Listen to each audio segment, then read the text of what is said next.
ঘন্টার পর ঘন্টা বিদ্যুৎহীন হয়ে থাকে খোয়াই শহরাঞ্চল থেকে শুরু করে পার্শ্ববর্তী এলাকা, এমনটাই অভিযোগ এলাকাবাসীদের। স্থানীয়রা আরও জানান, বিদ্যুৎ দপ্তরকে জানালে তারা বলেন কর্মী স্বল্পতা রয়েছে, তাই ঠিকভাবে কাজ করা যাচ্ছে না।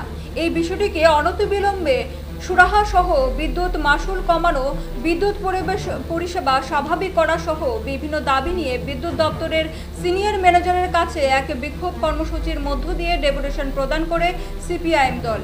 এদিনের এই কর্মসূচিতে উপস্থিত ছিলেন বিধায়ক নির্মল বিশ্বাস, খোয়াই জেলা সম্পাদক পদ্মকুমার দেববর্মা, ভারতের গণতান্ত্রিক যুব ফেডারেশনের রাজ্য সভাপতি পলাশ ভৌমিক সহ অন্যান্যরা। এদের মূলত ৮ দফা দাবির ভিত্তিতে ডেপুটেশনটি প্রদান করা হয় বিদ্যুৎ দপ্তরের সিনিয়র ম্যানেজার দিবাকর নাথের নিকট।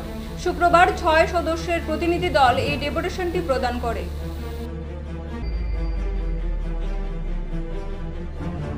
আপনারা শুনছিলেন,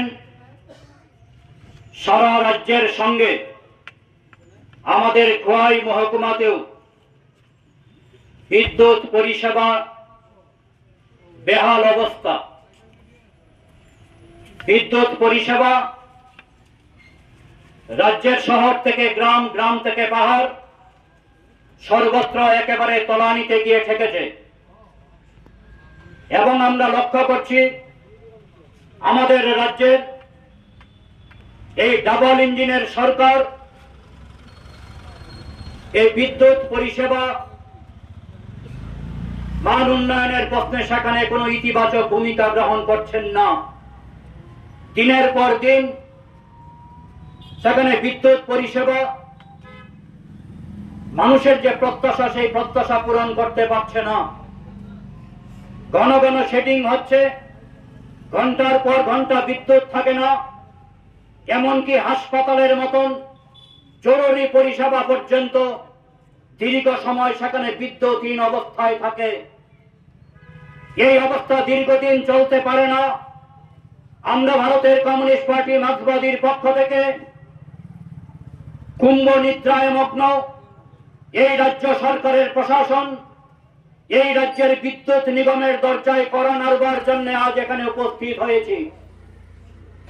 আমরা বলবার চেষ্টা করছি যে এই পরিষেবার মান উন্নয়ন করতে হবে, না হলে আগামী দিনে আমরা আরো তীব্র আন্দোলন গড়ে তুলতে বাধ্য হব।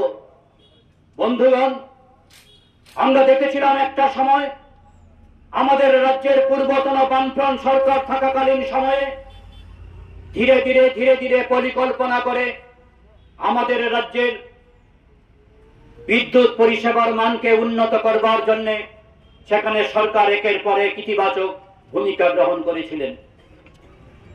একটা সময় পূর্বতন বামফ্রন্ট সরকারের শেষের দিকে 2014, 2015, 2016, 2017, 2018 ওই সময়টাতে আমরা দেখেছিলাম আমাদের রাজ্যের সেখানে বলা চলে শেডিং মুক্ত হয়েছিল।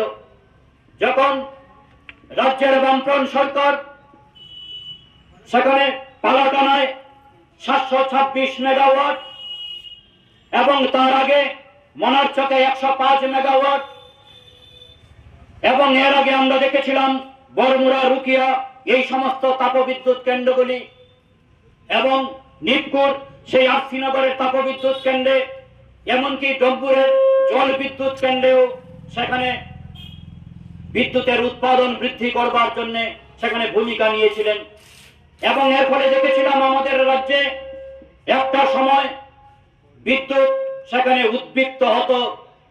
আজও সেখানে বিদ্যুৎ উদ্বৃত্ত হয়, সেই বিদ্যুৎ বহির্দেশে বিক্রি করা হয়।